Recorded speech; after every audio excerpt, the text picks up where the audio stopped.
Well, hello everyone. Welcome to another episode of Restore Your Intimacy. We are James and Alma Curran, and this series is created to interview amazing couples that we look up to ourselves, couples who have made it in life and business, not just by not killing each other, but by thriving and raising incredible humans that we just can't get enough of. And we are proud to call them our friends. And today we're kicking off this whole thing with who better than Larry and Olga Keith. These two are the proud parents of two just wonderful, wonderful children, which I'm sure they're going to brag about them. I don't have to. And they are the owners of Dynamic Martial Arts, and they opened shop the same year as they got married, right, guys? Yeah, that's correct.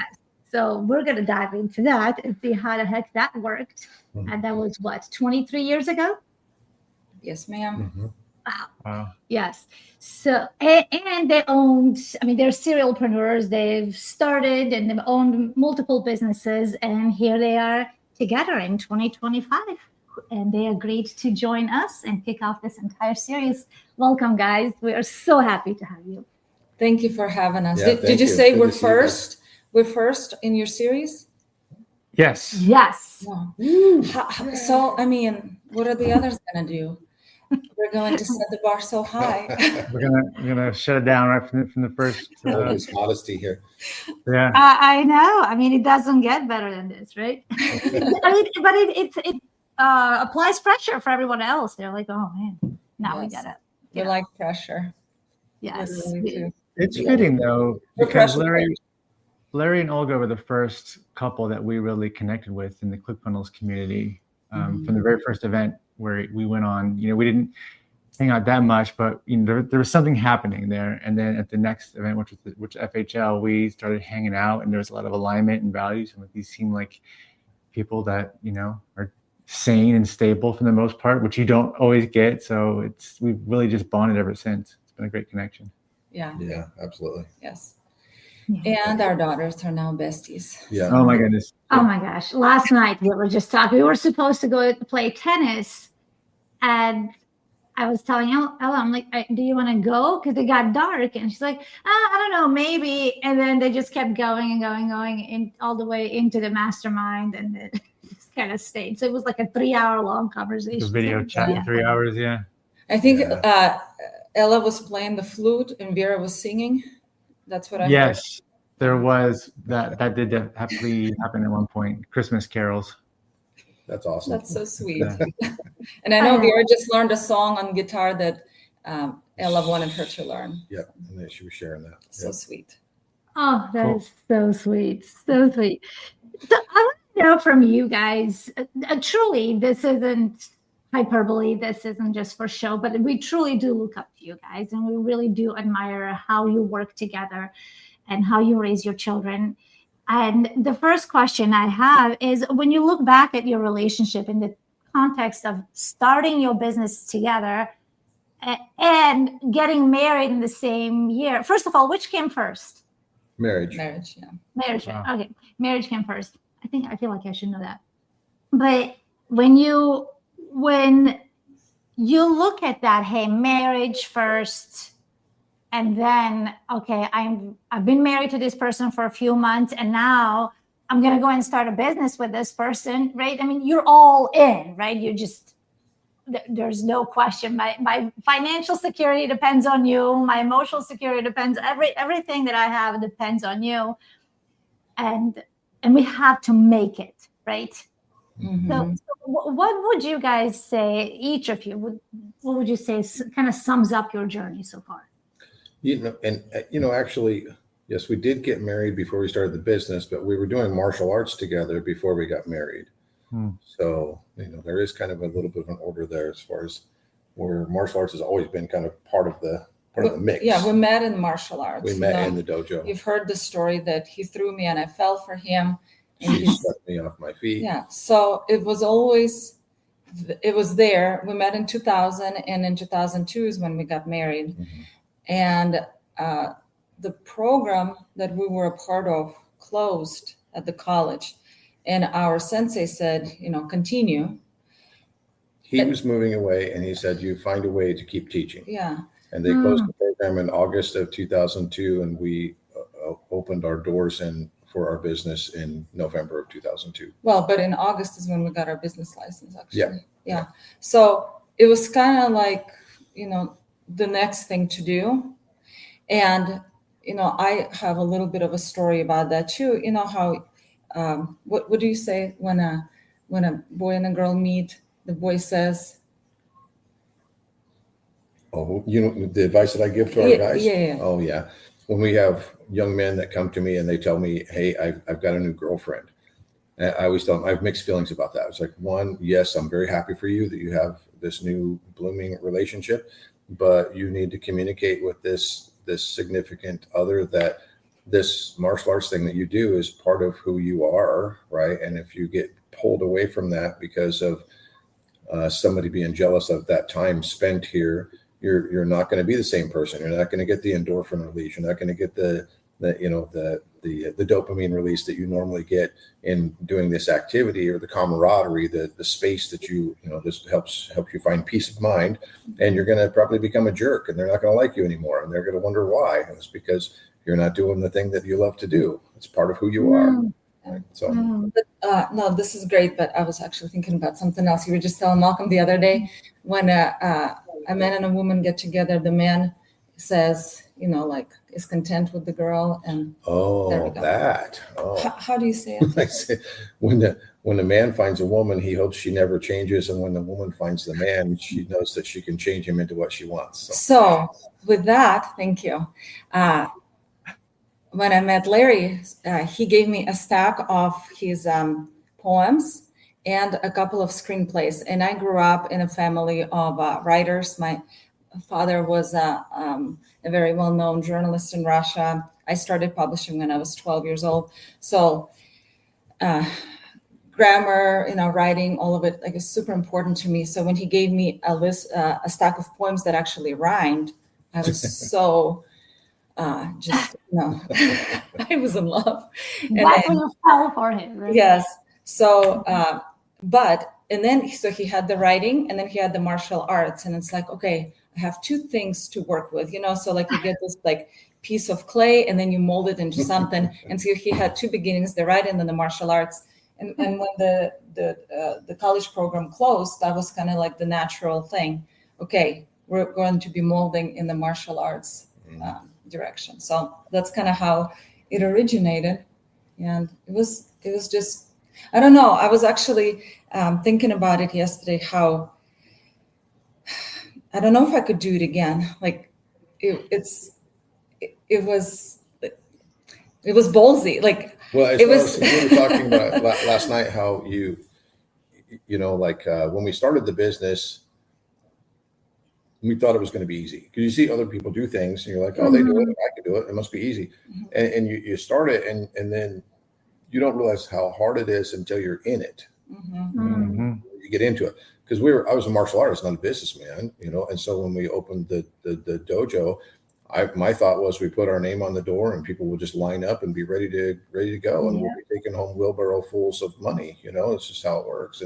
And we knew nothing about marketing. We knew nothing about advertising. We knew nothing about payroll. We knew nothing about taxes. We didn't, none of that stuff. Yeah. And that was a learn as you go kind of process. And that's where the real education started. Yeah. And in the beginning we said, okay, do we buy a house or do we start a business? And we're like, well, business sounds more fun. So the house can come later. So we we started out in a trailer, then we got a 1-bedroom apartment. And we upgraded to 2-bedroom apartment. So, and then, we were running a business along the way, and working jobs too, though. And working jobs. Yeah. The last job I had was in 2006. And that's when we went, both of us were. Mine was 2004. Yeah. Yeah. And wait, when was Malcolm born? 2007. Okay. Yes. So we were always home with our kids after that. And the way that we really started the business, we rented a place 1,200 square feet. above a tea shop, ironically, because we throw each other. And I always felt so bad China because shop, yeah. yeah, their little teacups would rattle when we throw each other. And then we took our car, our first date car it's a 66 Ford Thunderbird, and we went to the Sharks United Finance, and we used it as collateral at like 34% to buy mats. Yeah. And then we put a sign on the door and we sat and waited. And yeah. And well, that's not exactly true. We did recruit some people that had trained with us at the college judo program. So we did start off with a small handful of people. We so have a small list, a half dozen people, and then some other friends of mine that had been waiting for me to open a place that were, had been martial artists. They'd done kung fu someplace else, that type of thing. And so when we opened our place, they were some of the first ones to knock on the door. But really, it was like 6, 8 people probably for a while. Yeah. Wow. But Olga, when did you come into the United States? In 97, I was 16. You came in 97. Yes, like me. And then, so you guys met in 2000? Mm-hmm. Yeah, I was 19. He was 30. Right. Yeah. And when did you start dating? Did you start dating in 2000? Wait. Not exactly. Yes, we did. Because I went home and I came back in September. And we started dating in October. Yeah. Okay. So we met in the spring of 2000, and then she went back home to Russia in the summer and spent the summer there. And she came back in the fall. We started dating. Yeah. I still had a boyfriend in Russia. And so when we met in spring, I thought, well, it was like lack of vitamins or something, because I was like, I feel something, but I don't know that it's true. Spring fever. Yeah. So I went home, and when I came back in the fall, I still felt the same way. So. Okay. So you come here, you come to the United States, you still have a boyfriend, and you fall for Larry. Then you guys, a year and a half or so later, you guys get married, and now you're running a business together. I mean, if you think about your journey, Olga, from doing that, going that way, and no wonder, first of all, that you're like, I don't know if I would do it again, right? But when you think back to that, what do you think of that version of yourself? Like, do you think she's crazy? Do you think she's amazing? What do you say? Well, I'm grateful for her because I think she was just ignorant. It's kind of like Malcolm right now. When he hosted his first event, 3 days, and he had people flying from across the country into Little Rosebrook, Oregon. We never dared to do it, but he's 18, so he doesn't know. So I am grateful that we were so young. When we got married, I was 21 at that point. And I just, we didn't know better. We're like, oh, cool. And, you come to this country and it's the land of opportunity. And when you land here, you're like, oh my goodness, this is paradise. Anything is possible here. So with that attitude, of course, it's, I think it's easier to be like, anything is possible. Let's go. So, we didn't have a lot to risk. We didn't have a lot to risk. But I came here at the same time as you did. So I think about, of course, you spoke English by that point, but, not like you do today, right? So everything was pretty new to you. And yes, there's that young ignorance, that bliss, right? That you have when you're 21 and you're in love, right? So anything goes. But at the same time, Larry, that's a big responsibility for you, right? Mm-hmm. When you think about, okay, I got this girl here. She's from a different country. Her parents are not here. She doesn't have any extended family, So, being somebody, not that this happened to Olga, but, being somebody who was not raised by a father and all that, not that you took on a father role for her. Of course, you took on a husband role, but you are her protector, right? Tell me, I'm curious, how did that come up for you? How did you feel around that time when you took on all these roles, a husband, protector, business owner, right? In every way. Yeah. Well, that's a lot. I was raised in a household where I had both parents at home because my dad was a disabled veteran. And so that was something that was always in the back of my mind was the career path. I had jobs. I worked plenty of jobs, but the career path I wanted was one where I could be with family, right? And that's why I like writing, because I wanted to be a screenwriter. It's like something I could do from home, and even remotely, right? So we could do something like that and be with family. So that was always on the backside of my mind as far as that goes. When I met Olga, her values had aligned really well with mine. With her coming from Russia, she still kind of had what I consider like old school family values, right? And that's what I grew up with. My parents are from the South. Their parents are from the South. My mom from Arkansas, dad from Kentucky. And so I was used to Southern hospitality and that type of thing, but I was watching that kind of fizzle away in our society. It wasn't so common in, at that present time. And so when I met Olga, she still had those old school values, and I really liked that. And then, one thing that we probably kind of skipped over is I flew to Russia in 2001 to meet her family. So I asked permission to marry her. So I spent time in the banya with her brother and dad, right?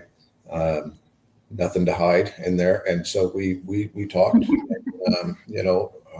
bonded with them as well before we got married. Her sister came to stay with us sometime in that time too. Like when you came back in the fall, she came too. So it was kind of a 2-for-1 package. I had Olga and her sister, and I was kind of taking on the role of like a father figure role for Paulina too, because she was here. She was only 18 when she got here. And so, so I spent a lot of time with both of them. And when Olga was at work, Paulina didn't really have anybody here, so she hung out with me. Right, we would go. Everybody thought he was dating two Russian women. Thought I was dating both. Everybody was. Well, they'd see me with Paulina, and then they'd see me with Olga, and then they'd see me with both of them, and so it was kind of funny. They'd ask, "Are you dating both those girls?" And I would like just play vague. I'm like, my side was always there. I would hold him on the right, and Paulina would hold him on the left. And we wore heels and dresses and like fur coats, and they always dressed up. Yeah. So short skirts. We're like walking around.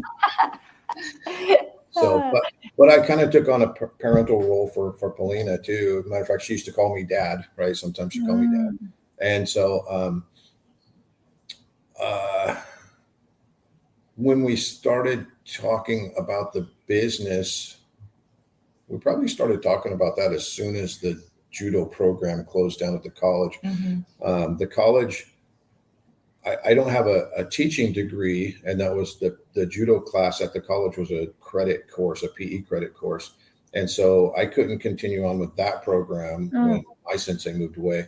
But the college tried to start a community education program for me to run, but they really dropped the ball with their marketing on it. And so it just didn't produce the students that they needed to do it with. And so that was kind of what inspired us to, well, let's just do it on our own. And I was working at a Bayliner boat factory. I was a loader operator. I loaded the boats onto the truck. And I remember on my lunch break, Olga, I think you called me in the morning and said you were going to stop by at lunch. And she came by at lunchtime, and she brought this printed up picture of these mats, like not a good printed picture, like a really cruddy, like old style printer where it was just on plain paper, right? No photo paper. And not the best mats. Yeah, not the greatest mats, but they were affordable for what we had. And so, like she said, we took my 66 T-Bird into the finance company, and they took one look at that, and like, yeah, we'll loan you the money. It's like, yeah, I bet you will, right? So they loaned us the money, and it was, like you said, it was almost like 30-something% interest. So it was over.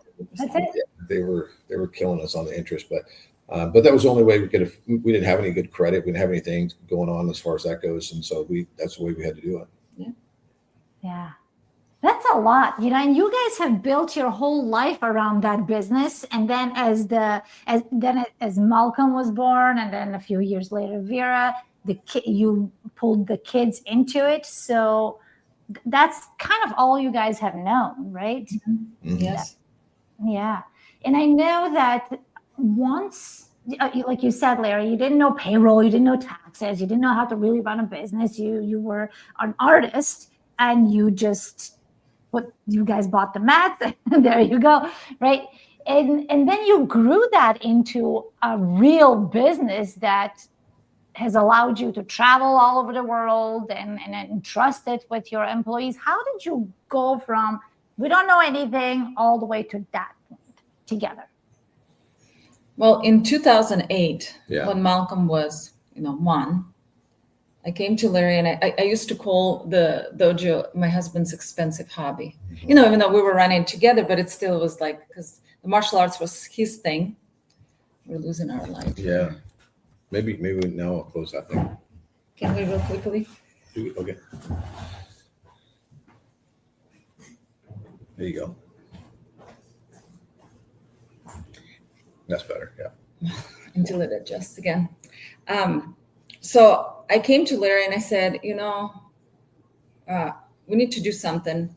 We either need to get serious about it or go get, regular jobs and forget about this whole business thing. So we have a child to raise now. So so it's things, time to get serious. Yeah, things got real, and it couldn't be like, We couldn't survive on ramen anymore. That's what I was gonna say. Malcolm needed more than ramen. Malcolm, Yeah, right? it's just us. That's fine. When you're just two, young people married, no other responsibilities, like whatever. Yes. Eat hamburger helper, whatever it was we were doing. So it's funny.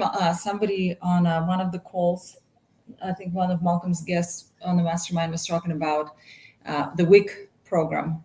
Oh, maybe it was Ashley Latimer. She was on during the inner circle meetings, and Malcolm was like, and I said, "Oh, I remember, Malcolm. You were a WIC baby," and he's like, "What?" I'm like, "Yeah, Malcolm. We were poor." Yeah, we ate government cheese, buddy.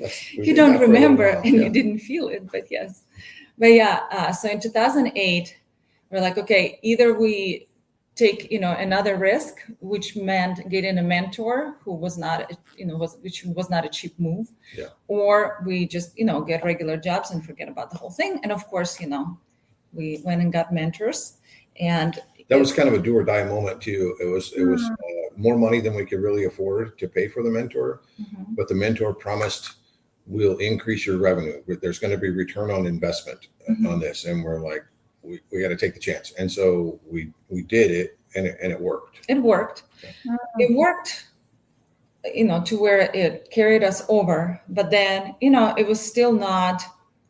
It was still like kind of paycheck to paycheck kind of a thing. Absolutely. So in 2015. Was it 15? Yes, I picked up the phone. Okay, so in 2002, when we first opened the business, Larry brought to me a newsletter, and it was like Mile High Maverick. That's what it was. Mile High Maverick. Yeah. Yes. Ebook. And it was by Master Stephen Oliver, and it was how to run your martial arts business basically. And he said, "Hey, this guy sounds like he knows what he's talking about." So he was famous for opening like a chain of schools in Colorado, Mile High karate.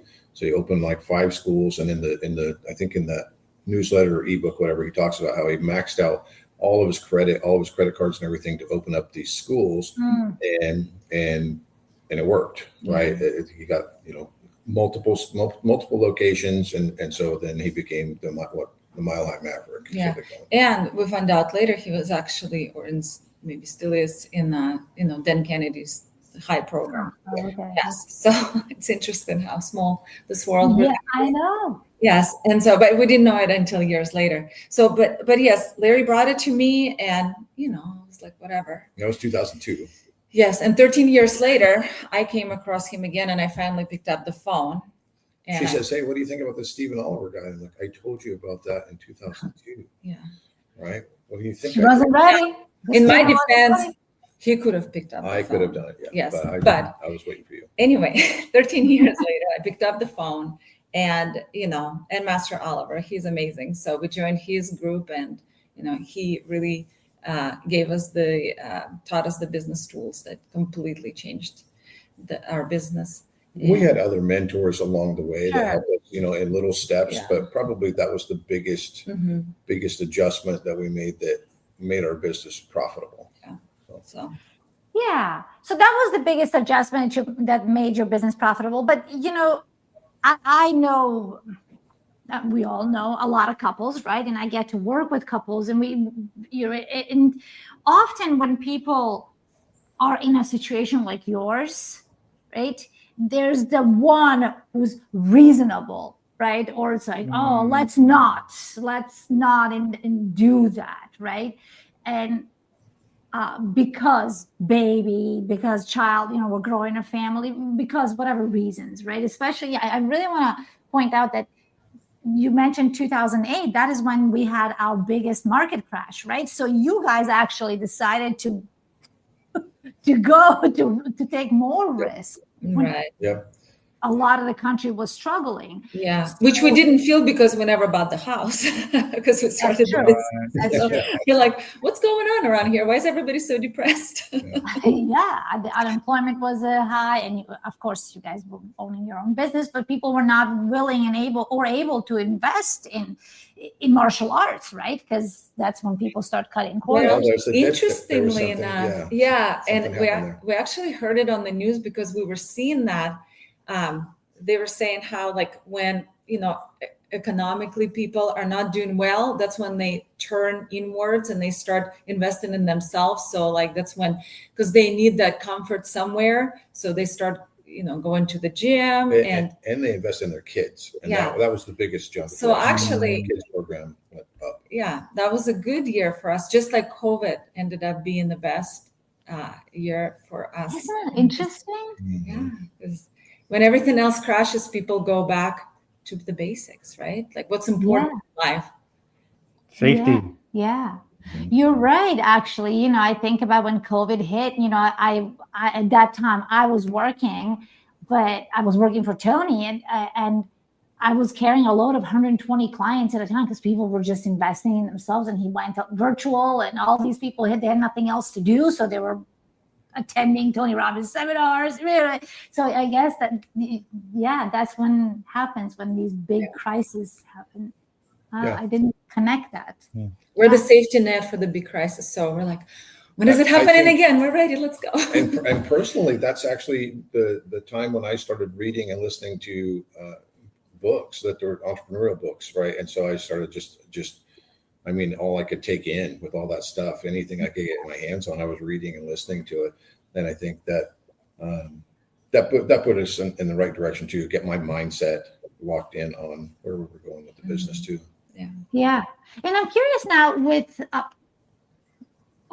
investing in a mentor. Again, most couples would actually have the one reasonable person who talks them out of doing that, right?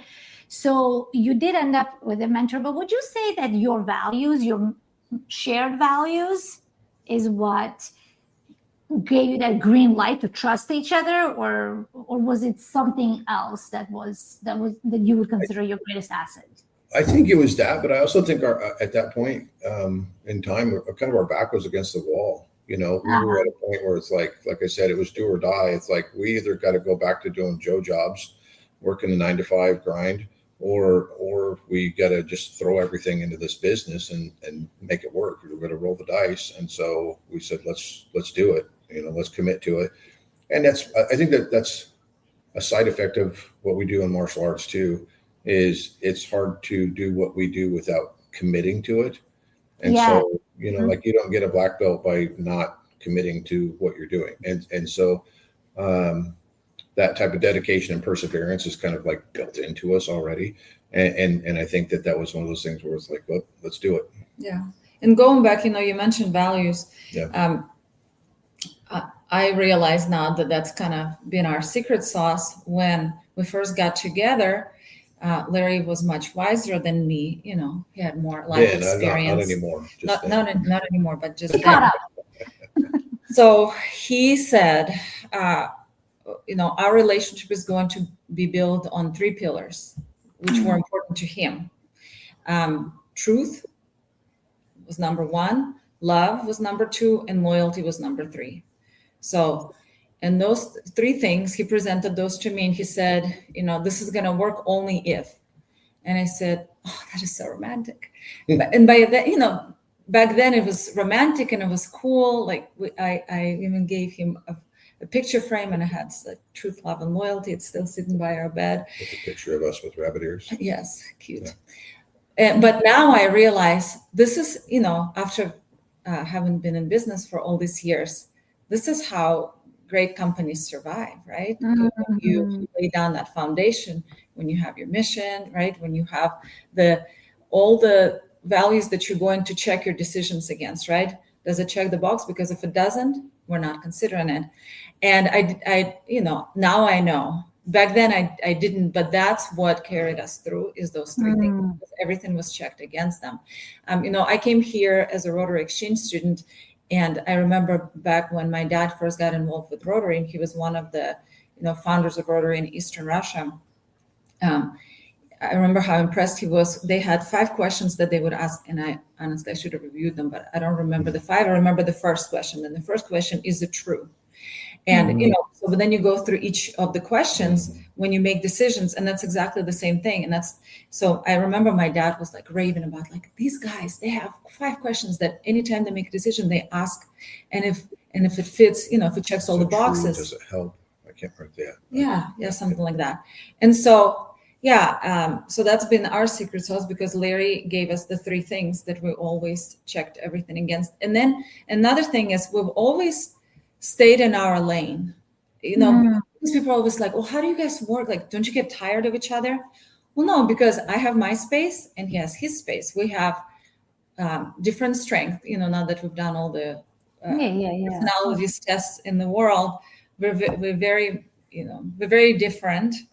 But that's what. Well, I think we figured that out very early on. It's like, you have your things and I have my things. Yeah, and we just together we can balance them out.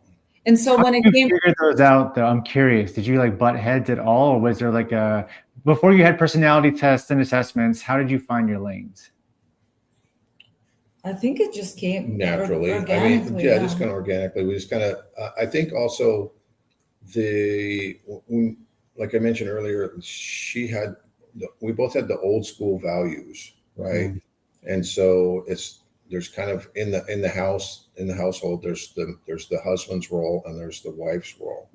And those things can intermingle, like that can happen. Like, we can take on other people's tasks at the same time, but there are things she's better at than I am, and there's things I'm better at or better equipped, or, built for, right, than what she is. And so I think early on in the relationship, we already kind of figured that out and established that. And then that translated over into the business as well. It's like, okay, there's things that you're really good at that I can do, but it's your thing, right? And same thing on my end of things. I'm on this end of things, and you could do it. You can fill in for me if I can't do it for some reason, but I'm the guy that does it. Yeah. And our relationship started as a teacher-student relationship. So he was my sensei. I mean, he still is my sensei. I call him sensei. That's funny. Even, not so much at home anymore, but I used to call him sensei all the time. I was always joking, like, if we were in Tang Soo Do, I would be calling you master. That would be a little weird for me. Anyway, so he was my sensei. And so in our business, he was the sensei, the product, the master, the guide for our students. And I was, so what was left for me? Oh, well, I would be the one, and, which I was natural at, of bringing people to him. So I took on the business role of sales and marketing, and Larry is the delivery. And we just kind of naturally fell into it. And I was happy there where I was, and he was, happy where he was. That's funny, because now that, because that was way before we did any of the personality tests. And now that the personality tests, we're like, oh, that's funny. That aligns with what we've been doing the whole time. So. Yeah, and this is why I wanted to kick this whole thing off with you guys, because again, you guys are setting the foundation here, right? Because you say you're early in our relationship, and most couples that I've heard of don't have that, what you're talking about, that foundation, until that oh shit moment, right? Until everything's about to fall apart. They're like, oh wait, where did that come from? What's happening, right? So I know that you set the tone from the very beginning, But what would you say to people who are looking now and saying, well, my tone was very weak and not amplified at all, and it was funny. I didn't have any pillars. We were stepping on each other's toes. Yeah. And they're kind of crumbling. What would you guys say now? And we mentioned this yesterday, or maybe we were talking about it even before. We came into this business as a couple, and a lot of times when you see couples that butt heads in their business, maybe one person was already in the business doing the entrepreneurial path, and then the other one comes into it, right? And then you don't know what your role is, and it's kind of hard to you got to like fit somehow. And I think that's part of the problem why they butt heads. Whereas we came into it already as a team, like the whole thing was a team from the start. And we've gone through these. Everything, even in jiu-jitsu, we teach there's benefit and struggle, right? So when you struggle through something, you value it more and you learn from it. And so there's been struggles, of course, even like in who's doing what role sometimes, like, well, it takes a little, it takes a little bit to figure that out sometimes, where it's like, well, wait, no, I'm going to do that. No, I'm going to do that. Well, which one of us is better at doing that? Well, you're better at doing it. But let's check, let's see, right? And then you figure it out. But I think when somebody's coming into a business that already exists, I think it's a little bit harder on the couple than what we went through. It's been that way the whole time. Yeah. So go ahead, Elga. Well, I was going to say, for the couples who are, what James said, it's never too late to sit down and communicate. Right. This is what's important. Here's our set of values.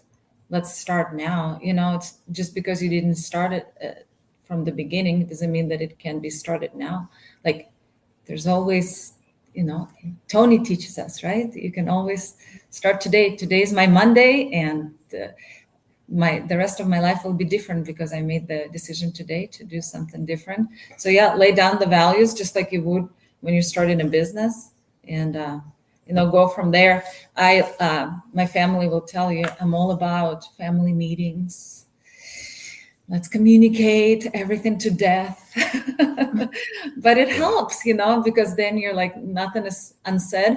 And I think that's one of the values that he instilled in me, because truth was number one. So let's be truthful, even if it's uncomfortable, but let's be truthful. Let's get to the bottom of it. And that makes sense. Yeah. And, with my Scottish heritage and Keith clan, the motto for the Keith clan is Veritas Vincit, which is Latin for truth conquers. And so it's kind of where that comes from. And the truth is always going to come back to bite you if you don't live by it. You know what I mean? So it's like, you might as well deal with it now, because if you don't, you're going to have to deal with it later on down the road, and it's going to be nasty then. Right. So, but I think I had a train of thought, and then I got caught up in what you were saying, and I forgot what I was going to say. So hopefully you get cut off on it because it was so profound. Because it was great. Yeah. It was profound. Yes. I'm sure it will come back to you. So with you guys, were there ever any times when you thought, business is going great, we're doing really well in business, but I almost see you kind of like as a business partner. Like, it's almost like there's no, like, what's happening to our marriage, right? It's because I know that with us, sometimes, when we go out to dinner or something, it's like, okay, well, we could talk about so-and-so client, but we shouldn't. So we could talk about Ella, but we're not, right? So finding that common language that just only includes us, that has been a challenge, right? So do you guys ever have that experience? I would say we have, yeah. I think we've kind of figured it out now. Mm-hmm. But one of the discussions that we had early on is like, okay, if we go out to dinner and we talk about business, this is a business meeting, and now it's tax deductible. Oh, right? Yeah. So, so that was one of the motivators there. But we still I think we've gotten pretty good at separating business from family life. When we're home, we business is always, one of the questions I've been asked many times over the years when we're having a conversation with somebody at some event or whatever, and they'll ask me, because they find out we run a martial arts school, and they'll say, is that all that you do? I'm like, well, it is all, 24 hours a day. Yes, it's all I do. But so the business part is always there, because we're going to receive a phone call. We're going to, something's going to happen, right, during your family time. And I think that we figured out nowadays kind of how to keep it separate. We can still divide that up and still handle things as they need to be. But on the other hand, business is part of our relationship. Yeah. Like you see in movies. And our kids are involved in the business too. So That's a whole new topic. But you see in movies, husband comes home, right? Wife is home. Like, how was your day? What was in your company? What was it? Like, we don't have that because it's all like it's shared. It's everything is the same. And so I feel like I know it's part of our relationship. That's what makes our relationship exciting, because we have business to talk about. We don't have this. Oh my goodness, the slide is awful. We don't have this like separation. Like we have separation of powers in marriage and in business, but also like the umbrella, like it's all the same. And like, we speak the same language always. So I think it's really exciting, because it's you don't, unless you choose to not talk about business, there's never a moment where you have nothing to talk about. Yeah. I never thought about that. It's what you said, like, kind of keeps it interesting, and it really is a blessing. It's like even if you are going through something personally and you're not feeling super connected or whatever, there's like a bridge that you can leverage to get some communication jump started, and maybe that will kill an awkward silence, and that will enable further discussion. It's kind of like a way to kickstart things, I'd say. Yeah, I like that. That's absolutely true. Yeah. This is an advantage, not a disadvantage. I like it. I mean, because we've kind of like, I'll speak for myself. I've kind of been like, it's easy for us to talk, to take the attention from ourselves and talk about the business, but sometimes it feels like, okay, I'm not taking the courageous route here if there's something that needs to be talked about, but at the same time, it's kind of like walk before you run.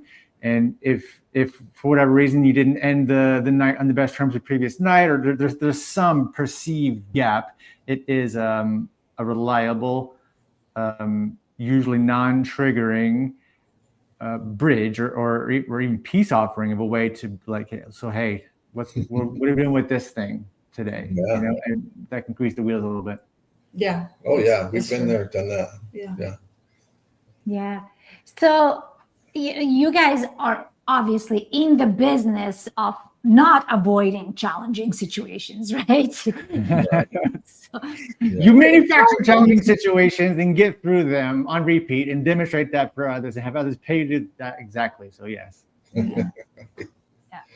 Well, we talk about in our jiu-jitsu culture, there's a cliche saying that we hear all the time is, we learn to be comfortable in the uncomfortable, right? And so that's something that we physically learn that in the dojo, and problem solving under stress is part of that formula too.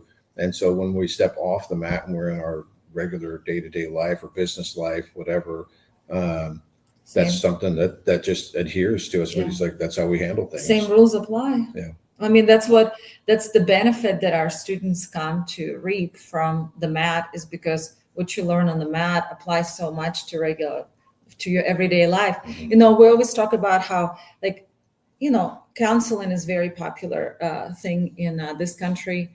And, I always joke, but it's not a joke. It's like, we've never done any kind of counseling because we take it all out on the mat, any kind of strangle each other on the mat. So it solves everything. You just get on the mat, a little pressure. Violence solves everything. Yes. So, and then, and at home too, a hug is never a hug in my house. Are you kidding me? It's always wrestling. If he's hugging me, he's, figuring out a new technique, not a new technique, like a new way of like, what's the angle here? Maybe, yeah. So it's, That's like a third layer. Because it's not just like meta business stuff. It's like the art of the business also gets inserted in between of you. So if what you're saying is true, then like a hug is you're like doing balance and leverage and thinking of ways to get an underhook or whatever, even when you're just doing regular love expressions. Yeah. And meanwhile, sometimes there's some real sincere hugging in there, but most Right. times there's play involved. So, and they said that 21-second hug causes the release of oxytocin. It's your bonding hormone. Yeah. So Like, we're in a really great industry, hug all the time. actually. Like the jiu-jitsu and business and marriage. And another thing I was they going to go say really well together. with the problem solving and that type of thing is we have the added benefit of we're a team, right? And so we can mastermind together on things, and our thought process is going to be aligned. We're on the same track with things. So, and you don't get stuck. I mean, if you're by yourself, so many of the clients that I work with who are solopreneurs, they'll just get stuck until they can get on a call with us. And like, if you have someone that you can bounce ideas off of, that you trust, then it's like a get out of jail free card. It's a way to massively increase your productivity. Oh, huge. Yes. Huge. Yes. And we've now added 2 more people to this equation that we can bounce thing off of, our children who we've, that story, we've taken them to every business conference and mastermind for the last 9 years. And so Vera was 5, Malcolm was 9 when they first started attending. And so that's what gave them the vision of the entrepreneurship being the way of life. And for us, and I don't know if we're on that topic yet or not, but I'm going to go there. But for us, this is our legacy, right? The insurance that all the sacrifices that we've made in our life and all the hustle, that it's not for nothing. Our kids are going to continue our legacy of running businesses, and which is missing a lot from I feel that entrepreneurial journeys of other entrepreneurs who will then, who do you leave your legacy to? But anyway, I'm going off into a different way. Get back into it. Yeah, get back into it. So to get back into it, we now have also Malcolm and Vera, and Malcolm is an 18-year-old entrepreneur. Vera is coming up. She's 14 now. She's working on the book. Definitely got entrepreneurial mindset. Yeah, and so the 4 of us, well, at least the 3 of us, Vera is still kind of like another meeting, but we now have Malcolm to bounce ideas off of. And it's really cool because when we did the disc profile, we each represent each of the letters. When we did the strength profile, we each represent each of the domains. So it's been really nice to have this team of all these different perspectives. So yeah, I mean, I couldn't. So we started off as a team. We built a bigger team, right? Yeah. So, yeah. This is all meshing together here because, like you said a little bit ago, Larry, a lot of the friction in families or couples comes from one person already being in the business and the other one kind of coming in and they feel out of place and it's like, oh, I've been doing this for long enough without you kind of mindset, right? So there's these growing pains that people have to overcome. But with your values, and I am so sorry, I keep mulling it over in my head. It's loyalty. It's truth, something loyalty. Love and loyalty. Yeah. So we have, truth is your first value, right? But in order for us to practice truth, I would say that we have to feel safe, right? Because if I tell you the truth, you're not going to ridicule me, you're not going to punish me, right? Mm-hmm. So I would say that everything stems from safety, a person's emotional, physical, mental safety, right? Would you agree with that? Yeah, I mean, and with as far as the truth goes, if you're in a relationship that's an honest, honorable relationship, that is automatically going to feel safe, right? That's where your safety lies. If you have somebody who's dishonest with you or has that negativity that comes with that, then or deceptive, in any way, that's a crack in the foundation. That's bad. Right? Mm-hmm. Truth establishes trust, right? So if there is no honesty, there is no trust, but there's safety and trust. Yeah. 100%. Yeah. I feel like it's all the same thing, but just in different words. Well, yeah. What good is love if it's not true, right? Yeah. What good is loyalty if it's not true? So. Yeah. So when you bring in the kids and you, each one of you represents one of the letters of the DISC assessment or the categories of the strengths, right? So again, it's that safety, right? It's also you, through your truth, through love, through loyalty, you are creating that safety so that everybody can speak up and represent a specific area of expertise. And I just adore that about you guys, because that's how you raise strong future generations, which is what you were talking about, legacy. And I know that you said your father was a veteran, and your father was obviously a journalist, but did you guys have any entrepreneurs that when you first started, or did you create this? Your dad ran a business. Well, my dad started a newspaper the same year we started our business. Yeah. So no, we really did not have the example. However, later on, like I found out it was in my blood. You know, my family was deported from Ukraine during the Stalin era.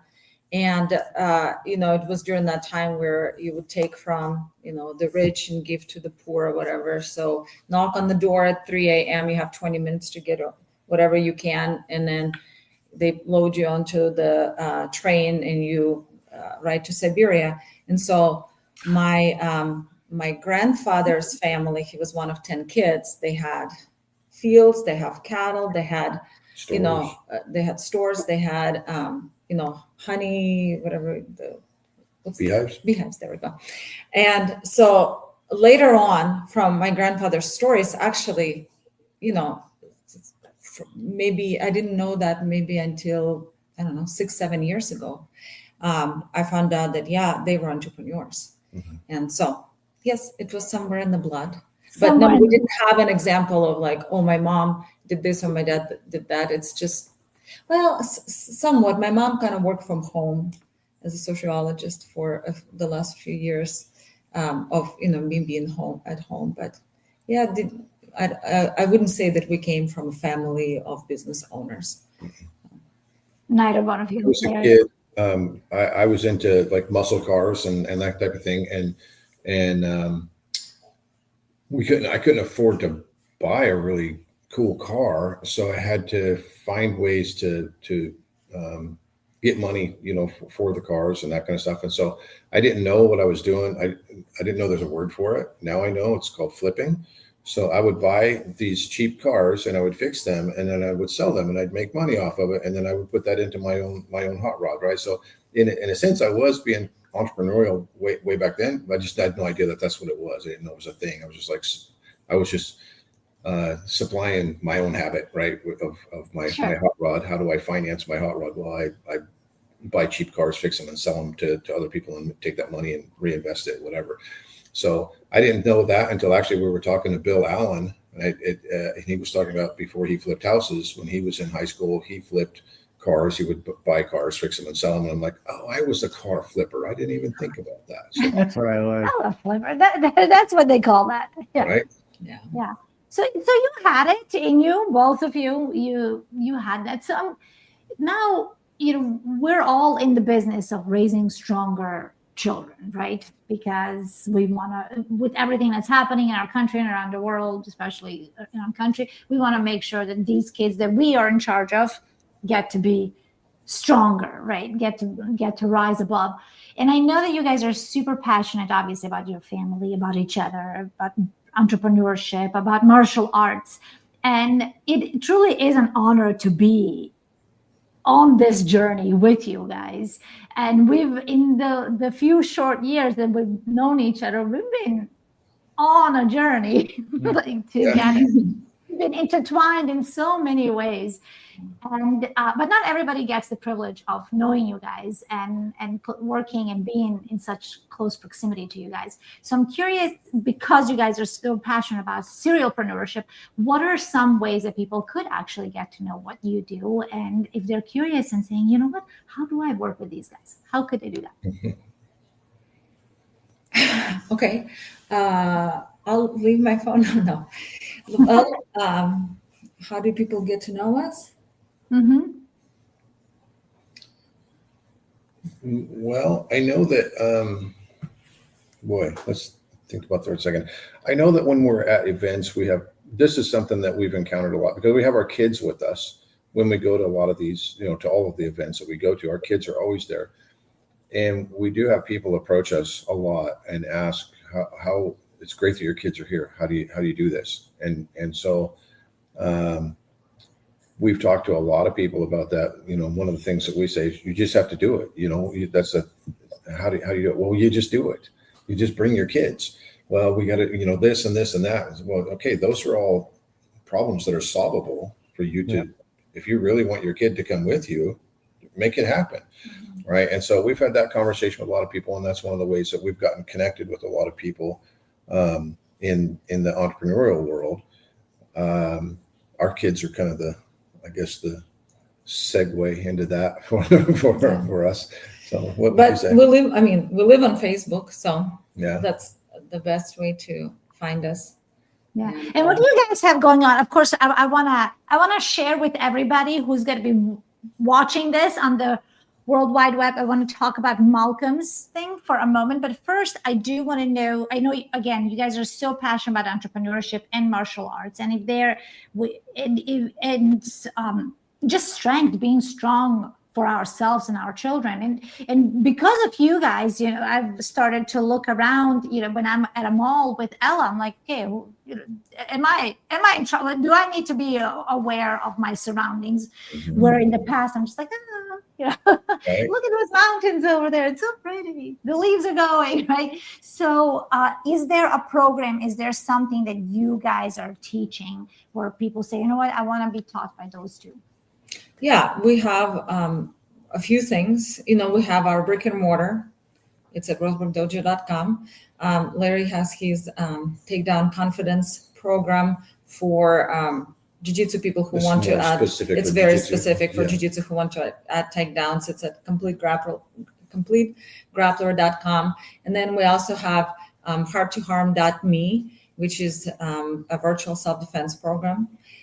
Where people can learn how to be just more aware. Practical self-defense. Yeah, practical self-defense.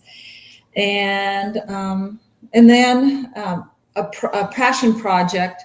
I guess we do have a website. It's called guardiansofthelegacy.com, where they can right now download our PDF with 50 tips of how to foster entrepreneurial mindset in your children. But that's something that, will be in the future. We would love to guide families in helping them foster entrepreneurial mindset in their kids. Yeah, and that's one of the things that I think Malcolm says that's how he figured out his teen mastermind program was when we were working on together as a family, talking about this Guardians of the Legacy program that Olga just mentioned.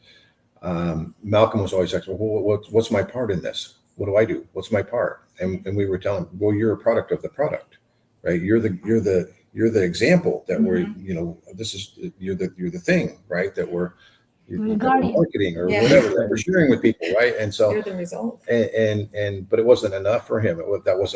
He wanted to do something, right? He wanted to be somebody who's taking action, and then he found his people, his teens who had the same kind of mindset that he did, that didn't fit in their own like hometowns or in their school or whatever, right? The other kids that they were interacting with didn't have that entrepreneurial mindset, and their goal was to become a barista at the coffee shop, or it's whatever. And Malcolm couldn't wrap his mind around that, and those other entrepreneurial kids couldn't, and so that's how they all linked together.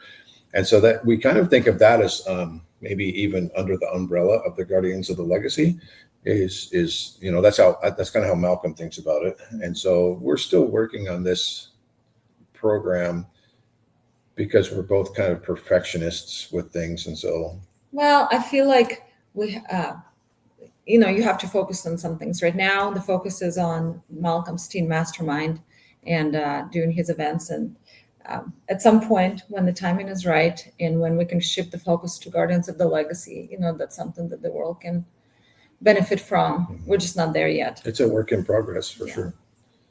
Yeah. But it always is, It always is, of course. And there's no such thing as balance, right? So not right now. Or done. Like it's never done. So right now, Teen Mastermind is it, and then there will be something else once this is fully going. But the main reason I started all of this is because I want to make sure that not another child grows up in a broken home on my watch. Right. So I want to help heal those families, because I really don't believe that any marriage is beyond fixing. I don't believe that any person is beyond forgiveness. I truly believe that everybody, that if a person wants to, right, like you said, if there truly is that desire, you're gonna find a way, right? That any problem is just on this side of the solution, right? So it's so that problems are meant to be solved. Absolutely. And, so I wanted to share that because I want you guys, first of all, to know that you are part of that, right? You're part of that leadership piece for people who may be struggling, for people who may be listening or watching and saying, holy cow, my kid or my kids could end up being raised in a broken home, and they find you guys and they say, okay, well, maybe there is hope, right? So where was I going with this? Oh, and when we think about Malcolm, I remember when Malcolm decided that he's going to do this, right? Because we were all sitting in the same row when there was a speaker and I reminded Malcolm of this a couple of months ago, when there was a speaker and there was like, no, Malcolm, you can't let this guy lead the kids, lead the future generation, right? And Malcolm stepped up into that role, into that leadership role. So the listener, the intention behind this entire series is to have family people as our listeners, right? To have parents who are having a hard time. Maybe they got the finances figured out, or maybe they got the business figured out, but they don't have the marriage figured out. So the kids are getting, whatever crumbs are left over at the end of the day. And these parents, as they see, hey, they're these couples who figured it out, right? They've had hard times. It was not all milk and honey, as they say in Bosnia, but it was. They've had a hard time. At some point, they figured it out, and now they're raising strong kids, and they have kids. So where should they go to send their kids to? So their kids can check it out and decide for themselves if Teen Mastermind is going to be their jam. I know I said a whole bunch of stuff, but this was not pre-rehearsed. Okay. I have something to add to what you said, though. But teenmastermind.com. At some point, maybe he'll be able to snatch teenmastermind.com, but it's right now teenmastermind.com. It has all the information, and they can schedule a call with Malcolm. Yep. And he's happy to get on the call and just kind of figure it out if this is the right fit and give more information. And teenmastermindlive.com is the website for his quarterly live events. The next event will be in Scottsdale, Arizona at the end of January 29th through 31st. And it's going to be epic. The one last month was amazing. Yes, I said, why? It was supposed to be janky, but now we set the bar so high. How are we going to top it? But we will. But to add to what you were saying, if I may, Alma, I think if you go into things, like if you go into marriage, into business with the notion of like truly committing, like all the way 100%, to where backing out is not even like it's not even a thought, it helps a lot. We had that thought once in 2008 with the business. We'd never had that thought in marriage. It was, we never had that, let's split up, let's and I even remember with Larry, when we first got together, like the divorce, the D word, it would never be a part of our vocabulary. Like it was never even, it's never up on the table. With anything, it's work, right? With anything you're going to, there's always problems to solve. So you just solve them. It's so much easier to solve the problems than to start something new and then have to solve those problems anyway, right? Yeah. So, and it goes for marriage, and it goes for business, and it goes for parenting as well. And so there's always going to be ups and downs, but if you have the mindset of I'm committed no matter what, it's kind of like with your parents, right? You don't get to choose your parents, but you respect and love them no matter what, right? Honor them no matter what. Same with your marriage. You just, am I making sense? You just you go all in and you stay all in no matter what. But I understand it has to be a two-way street too. And you have to have a growth mindset versus fixed mindset. You come into this, it's like, I don't know everything. You don't know everything. We're going to learn some things together, and there's going to be some trials and tribulations along the way. But those are things where, with a growth mindset, you don't say, I can't do that. You say, I can't do that yet. Or, how can I do that? Right? Not, I can't do that. And with the fixed mindset, you're saying, I can't, right? And you give up. You're done, right? Yeah. Right. And we're not quitters, right? We never want to be quitters. We're going to learn from the struggles, right? That's the fail forward. Always, if there's anything, you're failing forward. Each thing you learn from, and you get better, and you improve. And that's something that we've always really focused on. Even just, I love challenges. Even, and that statistic that more than 50% of marriages, at least in the United States, right, end up in divorce. Mm-hmm.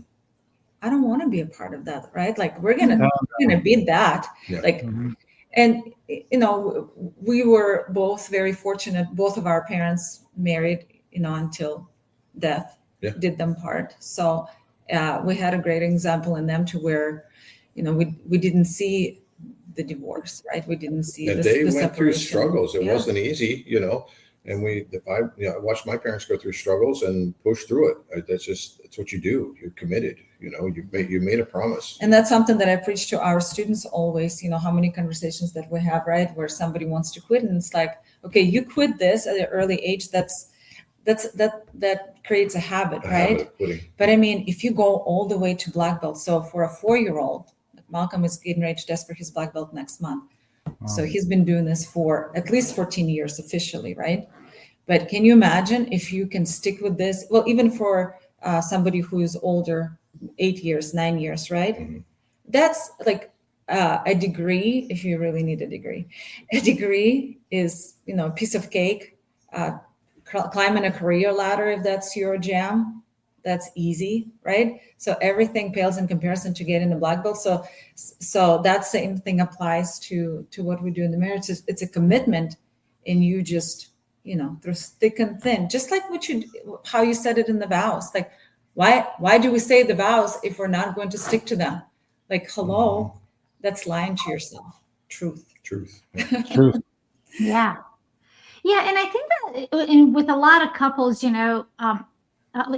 had James's parents are a great example of that. They stuck with it. They were both teenagers. They were 17 when they got pregnant. They were married at the age of 18. And of course, just like any teenagers or whatever, right? I mean, they've had their trials and tribulations. So to him, he is like, there's no challenge that we can't overcome, right? It's just you just figure it out. You just figure it out. What. And we've been tested, We've been tested, absolutely. There's going to be, I don't care how it looks, we're going to continue to move forward. Yeah. It might be this tiny bit of a step from a moment to moment basis, but we will continue to, and just like anything else, it's a personal development journey.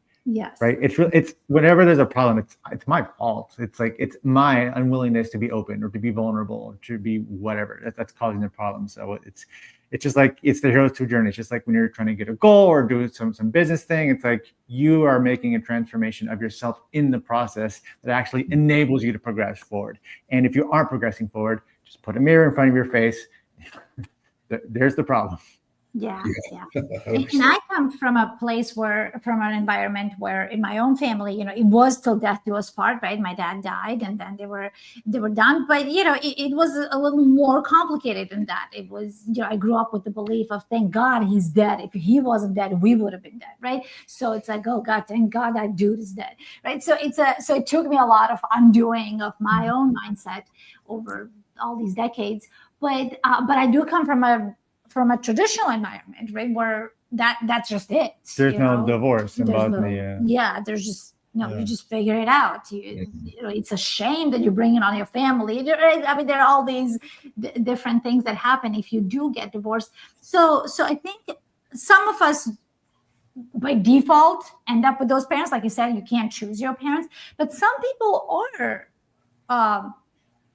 of the mindset, or they are of the environment where it's like, if it doesn't work out, it doesn't work out. There's always plenty of fish in the sea, right? Or something like that, right? Yeah. So you have it. And I'm curious now, people who are going to be watching these episodes or listening to them are going to be people who want all in, right? They're not the we'll see kind of people. So you wouldn't be spending over an hour listening to this if you were, let me see, plenty of fish in the sea, people who are committed. So what's one thing, if somebody's going through a struggle, what's one thing that you both would advise now? Get a mentor, buy a book. I don't know. What is one thing that you guys would kind of like, we'll die on this hill? Again, like, I'm all about, let's put it all out on the table. Let's communicate, like that's how I do things. That's how I do things at home. That's how I do things with client. I've chased parents. I remember, multiple times, but I remember this one mom, she stormed out. Something happened. I think, okay. The instructors told me, she was on the phone, and then when the kids were taking turns doing something on the mat, she didn't notice that her child got to have the turn. So, but he did have a turn, but whether because she was distracted or whatever. So she got upset that he never had his turn. So she stormed out, and I'm like, you can, I don't like that. I don't like unsolved mysteries, and I don't like unsolved conflict. So I ran out of her. She gets in her car. I get in between, like, so she couldn't close the door. I was like, ma'am, we're going to talk about this right now. Sorry, the cat. Mom to mom. I'm not talking to you as the owner of the dojo. I just want to talk to you mom to mom. Tell me what happened. Let's get it out. So that's how I approach things. Like, so if there's ever an issue, there's never, like, not like there's never an issue, but it's always like, okay, let's get it out now. I can't sleep, So, and Larry will come back. We have it's let's see what's happening, right? Let's see what is happening. Let's talk about it. Let's find out. Yeah, let's talk about it. Let's get it all out until the root. Yeah, let's solve it together, and then let's not, Vera, when she was little. And she got it from the Bible. Like, she would say, don't let the sun go down on your anger. And I know that, the wording is different in the scripture, but basically she would say that. It was so cute. She'd be like, don't let the sun go down. I don't know. Yeah. It was just so adorable. She would say that. And we're like, baby, you're right. Don't, say, get everything, say you're sorry, get everything out there before you go to sleep. But what would you say? What's one piece of advice you would tell people? A piece of advice, and what was that? Somebody who's going through a struggle right now, like, I think they're here, they're committed, they're not 1 foot out the door, right? Because otherwise they wouldn't spend the last 90 minutes listening to this. I think you have to. I think sometimes people try to bear the burden on their own instead of thinking of their partner as a partner and their teammate, and that's what I mentioned earlier. We kind of mastermind together. We bounce these ideas off one another. And sometimes she has an idea, I don't like it, and vice versa, but we're going to talk it through and maybe find some kind of compromise, right? And there are, of course, always in relationships, business and personal, there's non-negotiables sometimes too. So it's just, that's how it is. That doesn't work, right? But for the most part, I think if you have, like you say, conversations about things, and if you're trying to bear the burden on your own, a lot of time you have I talk about this sometimes, what we call hard conversations, right? So hard conversations we've had in business before, when we've had to like kick somebody out or have a tough discussion about something, whatever, right? You play a dialogue in your head, right? So sometimes you're playing this dialogue in your head of what you think the conversation is going to be like, and 9 times out of 10, that it's wrong. It's going to go a different way, and it's probably going to go a lot better than what you expected. Right? Yes. My experience with that is oh man, I'm just like, I got this cloud over my head. I got to have this conversation with this person. And then you have the conversation like, oh, we're of the same mindset on this. Actually, we're on the same track, right? I didn't think that was going to happen. And I think in your personal relationship, sometimes that can happen too, right? Where you have this internal dialogue, oh, it's going to go this certain way, right? And then you open up the conversation, you realize, oh, we're both thinking the same thing. We need to go this direction together. Right? But also, you just reminded me of something. I remember I was on a call a couple of years ago, part of a workshop, and there was a sales pitch after the workshop, and this one lady was on, and she was talking to the group, and she's saying, "Oh my goodness, do you guys have an idea? How would I present this to my husband?" Yeah.